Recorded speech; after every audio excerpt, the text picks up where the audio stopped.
mas por favor, estejam aqui reunidos em nome de um só, que é o nosso querido Jesus Cristo. A gente está aqui nessa terra para aprender. Nós viemos encarnados nessa terra para aprender, para crescer, para melhorar em moral, para melhorar em inteligência, e isto deve correr em paralelo. Isso foi o ensinamento do Maurício, isso eu guardo para sempre. E a gente começa a refletir tudo que está acontecendo na nossa volta, em relação ao Brasil, em relação ao próprio mundo, e começa a cair em determinadas realidades que muitas vezes nos chocam, muitas vezes nos trazem perplexidade, porque a gente começa a se deparar com determinadas coisas que a gente não está acostumado. A espiritualidade nos passa que normalmente a gente precisa ter serenidade, a gente precisa ter reflexão e inteligência para avaliar o que a gente está recebendo.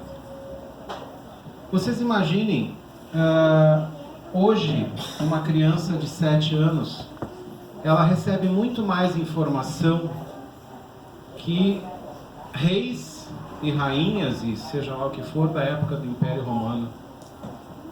Tem muito mais informação, tem muito mais bombardeamento de informação do que há 50, 100 anos atrás.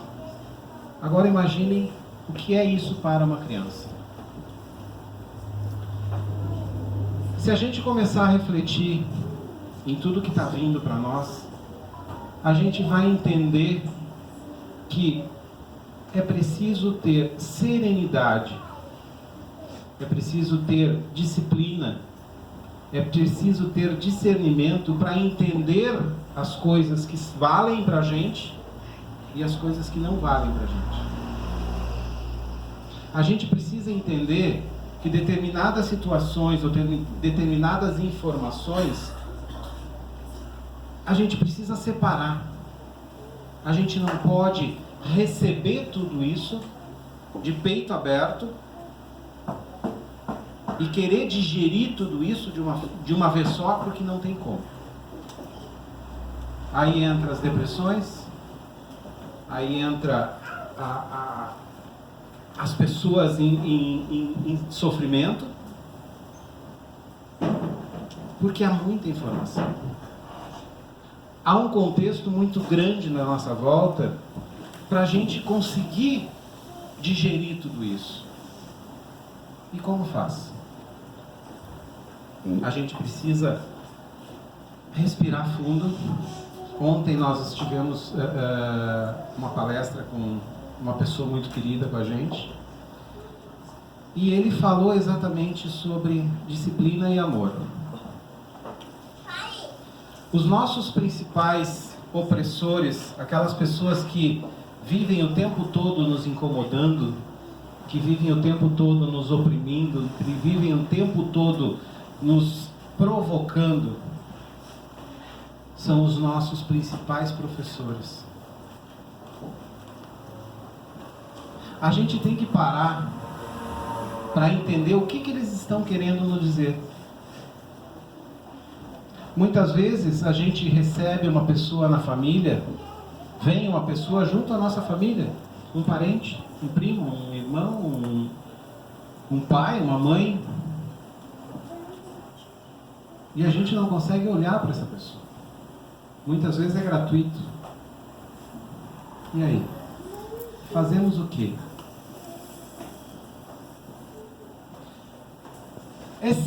Esse nosso querido amigo que ontem nos deu a palestra, ele nos disse que nós precisamos parar e entender que essa pessoa veio realmente para nos ensinar. essa pessoa veio realmente para resolver problemas.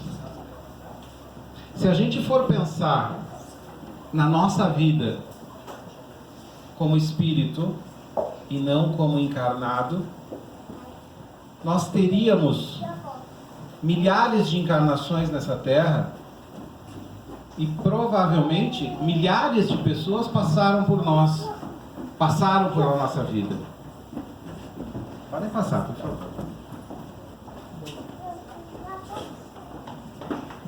Milhares de pessoas passaram por nós. E muitas vezes nós oprimimos, nós, um exemplo, um pai abandona o filho, ou um filho abandona o pai na velhice. Se a gente for pensar nisso em relação espírita, nas leis divinas, Deus é muito justo. Se a gente for pensar em apenas uma encarnação, muitas vezes a gente vai olhar determinadas situações e a gente vai dizer, isso é injusto. Mas e aí? Nós somos espíritos. Nós somos espíritos encarnados nessa matéria. Mas nós já tivemos várias encarnações também. Já fomos e voltamos. E aí? Como fica? Quantas pessoas a gente oprimiu? Quantas pessoas a gente judiou? Quantos assassinatos? Se a gente for pensar em Idade Média, se a gente for pensar na idade do Império Romano e assim por diante, nós tivemos lá. Todos nós que estamos encarnados aqui hoje já passamos por essas épocas. Quantos karmas a gente trouxe pra gente? Qual é o contexto? Como é que a gente busca esse contexto todo? Aquele cara que está aqui do meu lado, que eu olhei para ele e disse, não fui com a cara dele. De cara. Cheguei na frente dele, não fui com a cara. E aí? Esse foi um que passou por nós. Esse é um que a gente tem que realmente prestar atenção nele. Aquele parente que está incomodando o tempo todo, aquele colega de trabalho que está incomodando o tempo todo, prestem atenção. Eu tenho uma passagem de um colega meu que praticamente, quase a gente foi às vias de fato, de tanto que ele me incomodou. Até o dia que eu parei e fui tentar entender o que ele estava querendo me dizer. Ele estava me ensinando profissionalmente. Eu chegava e dizia, sempre quando vinha qualquer trabalho para mim, qualquer novo trabalho para mim, eu dizia, pá, não dá. Não tem como fazer isso. Eu sou analista de sistemas, trabalho com programação. Teoricamente, trabalhar com programação, a gente consegue fazer qualquer coisa. A primeira palavra que eu dizia, não dá. E ele me apelidou de não dá. Faço o quê? Eu me incomodava? Sim, e muito. Por quê? Porque eu estava vendo o meu espelho. Ele era o meu espelho. Ele servia de espelho para mim. E aí? O dia eu caí na real. Opa, sou eu. O problema sou eu. O erro sou eu. E aí? A partir desse momento, ele se tornou o meu melhor amigo dentro da empresa e se tornou o meu ensinador. Eu mudei profissionalmente. Sim, agora dá. Agora vai funcionar. Sim, agora tem condição. E isso, a gente vai começar a olhar o contexto Brasil, contexto mundo. Tem jeito? Sim, tem jeito. Na vinda pra cá me perguntaram assim, Fernando, o que tu acha do Brasil hoje. Eu disse, olha, do jeito que está, não tenho muita esperança. Mas do jeito que as coisas estão armadas, a gente precisa ter. Ela começa a mudar o pensamento dela, que passa para ela ali atrás, que passa para ele lá atrás, e assim por diante. E isso precisa se multiplicar. Aí tem esperança. Aí começa a mudar. Ontem mesmo, na palestra desse amigo querido, ele disse, sim, vocês estão aqui por uma única razão. Vocês estão aqui para multiplicar. Vocês estão aqui para modificar o pensamento. Porque nós estávamos lá, no nosso centro espírita em Casca, e a gente estava distraído. As pessoas estavam eufóricas, conversando, dando com as mãos. Nós somos... Desculpa, eu não sou italiano. A minha origem não é italiana. Mas já estou italiano. Tá? A gente estava dando com as mãos e conversando e tal. E ele disse assim, mas vem cá, vocês vieram para cá por quê? Vocês vieram para cá para conversar, para trabalhar, para crescer, para estudar, para multiplicar esse conhecimento que a gente está passando para vocês. Sai daqui, vai ali fora, e vocês vão passar esse conhecimento para as pessoas que estão ali fora. Isso é a base. Aí sim tem esperança. Aí sim tem modificação. Começa aqui em Casca, vem para Serafina, vai para Guaporé, vai para Nova Prata, e aí a gente começa a mudar as coisas. Há um tempo atrás, eu tenho Facebook, eu acho que uma boa parte das pessoas aqui tem Facebook. Eu estava postando determinadas figuras e vídeos e coisas assim, e uma pessoa chegou e me disse assim, mas tu acredita nisso? Eu disse, olha, eu acredito. Sim. Tu acredita nessa pessoa? Sim, eu acredito. E começou uma pequena discussão, troca de ideias. Hoje eu agradeço essa pessoa, porque ele me fez acordar, porque eu estou aqui reproduzindo ideias de outros e não colocando a minha. Por que eu estou copiando a ideia de outros e não estou colocando a minha? Facebook é um lugar? Talvez não. Eu não acredito que o Facebook seja um lugar de ideias. Aqui sim. No centro espírita de você, sim. No centro espírita em Casca, sim. Lá nós conseguimos trocar ideias com disciplina, com amor. Eu acho que essa é a palavra base, amor.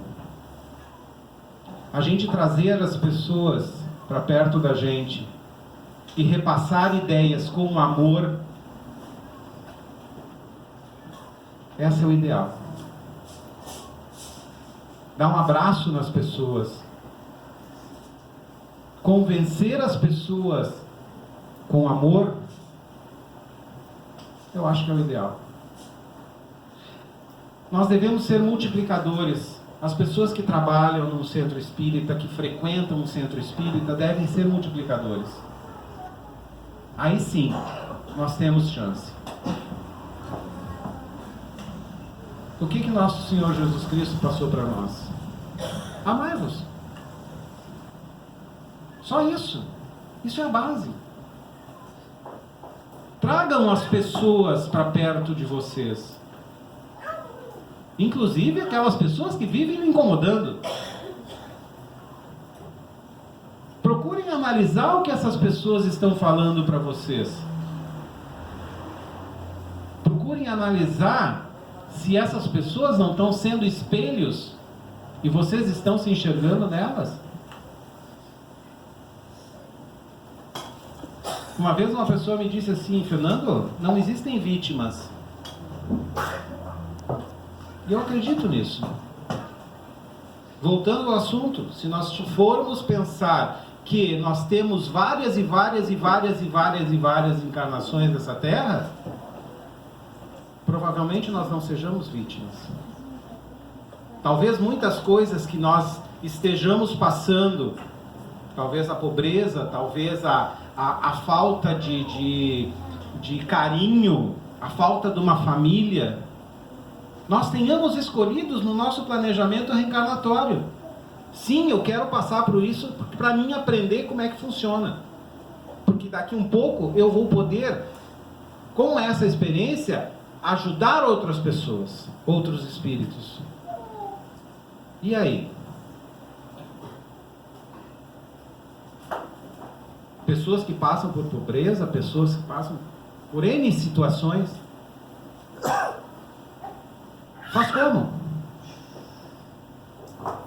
Então é necessário a gente pensar, lá no Centro Espírita Amor e Caridade em Casca, a gente bate muito nisso. Conhecimento, entendimento, pensem, questionem a própria vida, aí vai ter jeito. Aí nós vamos conseguir sim mudar o nosso meio familiar. Do nosso meio familiar nós vamos conseguir ajudar a nossa comunidade, da nossa comunidade, nossa cidade, nossa região, nosso estado, nosso país e assim por diante. Mas é assim. Estudem, questionem. Olhem para trás. As nossas escolhas foram corretas? As minhas escolhas foram corretas? Eu confesso, eu tive milhares de escolhas incorretas. Eu era para estar em outra situação, em outra cidade. Talvez algumas escolhas me trouxeram até aqui, me trouxeram até a frente de vocês. O Fernando aqui hoje na frente de vocês é o resultado de todas as escolhas que ele teve lá para trás. E assim como vocês hoje sentados aqui, são o resultado de todas as escolhas que vocês tiveram lá para trás. E aí? Nós somos vítimas? Talvez nós tenhamos sido vítimas das nossas escolhas. E aí? Tá certo? Gente, a gente pensar tudo isso, eu sei que é bem complicado a gente começar a se questionar. É um trabalho árduo e diário. Questionar as nossas ações, prestar atenção. Quantas vezes a gente sai correndo, tomando decisões, falando com pessoas e simplesmente no automático. Como? Funciona? Em partes. Muitas coisas que a gente é o dia a dia aqui, a nossa correria, é o automático. Mas de repente, o que acontece? Tem determinadas situações e determinadas decisões que a gente precisa tomar, que a gente precisa pensar. Se eu for por esse caminho aqui, ali na frente, como é que vai ser?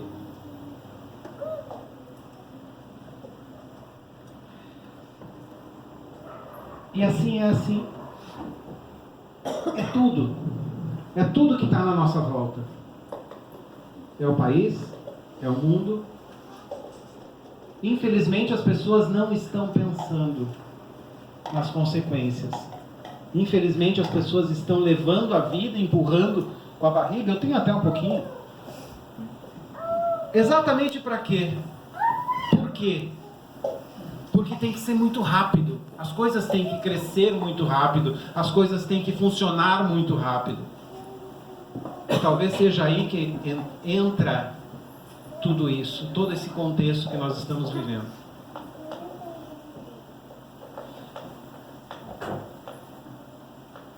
Não seria bem... Eu preparei uma palestra assim, sabe? Cheia, rebuscada de várias frases, de efeito e assim por diante. Mas não funciona assim. A gente precisa sentar, como o Maurício faz. Alguém chega lá no centro espírita. Por favor, alguém leia. A Otávia faz assim também. Alguém leia um pedaço do Evangelho. Lê o pedaço do Evangelho e ele faz a palestra em cima disso. Eu acredito muito que a gente faz uma palestra olhando nos olhos de vocês. Eu aprendo muito olhando nos olhos de vocês. A receptividade que vocês têm. Vocês passam para a gente. Isso é muito importante. Olhem nos olhos das pessoas. Vejam o que essas pessoas estão transmitindo para vocês pelos olhos. Eu gosto de olhar no olho da pessoa. Eu gosto de entender o que a pessoa está falando com o olho.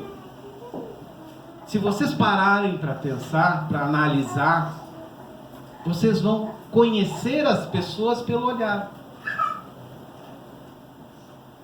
E essa retribuição que vocês darão para esses determinados olhares é o que vai determinar uma relação fantástica. Eu olho para minha esposa, eu sei o que ela está pensando, porque a gente aprendeu a conversar com o olhar. E a retribuição é fantástica. O amor que a gente tem um pelo outro é fantástico, porque a gente não precisa conversar. A gente precisa se olhar, entender o que cada um está querendo. Isso eu recomendo para vocês. Olhem nos olhos das pessoas. Vocês vão conhecer as pessoas, vocês vão começar a entender o que as pessoas pensam olhando nos olhos. Vejam o sentimento das pessoas através do olhar. É muito simples. Mas o que? Isso é um exercício. O nosso querido amigo das sextas-feiras, ele diz, isso é exercício, isso é disciplina. Isso é prestar atenção nas pessoas. Isso é dar atenção para as pessoas. As pessoas estão carentes de atenção. As pessoas estão carentes de um ouvido. E isso é necessário. Vocês que fazem parte do centro espírita precisam aprender isso. Precisam entender isso, como é que funciona. Trazer as pessoas para cá, ó, e trazer as pessoas para cá. É assim que funciona. É assim que vocês levam adiante um centro espírita. É isso que o Espiritismo nos traz, que nos ensina. Amor, compreensão, entendimento, inteligência. Usem o que o nosso Senhor nos deu. Use o que Deus nos deu. Cabeça. Olhem para as pessoas e entendam, parem para entender. Só assim tem jeito. Só assim a gente vai ter esperança que daqui a pouco, e aí quando eu falo daqui a pouco, é daqui a uns 20 anos, daqui a uns 30 anos, o Brasil tem jeito. Sim, o mundo tem jeito. Mas isso tem que ser determinante, isso tem que ir para frente. A gente tem que levar essa informação para frente. Nós temos que ser disseminadores. E não é aqui dentro do centro espírita. É em todos os centros espíritas. Em todas as igrejas. Em todos os centros budistas. Em todas as igrejas evangélicas. É amor. É trazer as pessoas para próximo. É fazer essas pessoas refletirem que nós precisamos crescer. Nós precisamos ir para frente. Como inteligência e moral. É o binômio. Isso é o que Deus espera de nós. Que crescemos paralelamente dessa forma. Aí nós temos jeito. Pessoal, eu agradeço imensamente. Foi uma honra o convite do Lauro. Foi uma honra estar na frente de vocês para conversar um pouquinho. Eu acho que isso não é uma palestra, isso aqui é um papo, certo? E eu agradeço imensamente terem me ouvido, tá? Fiquem com Deus. Agradeço. Gratidão.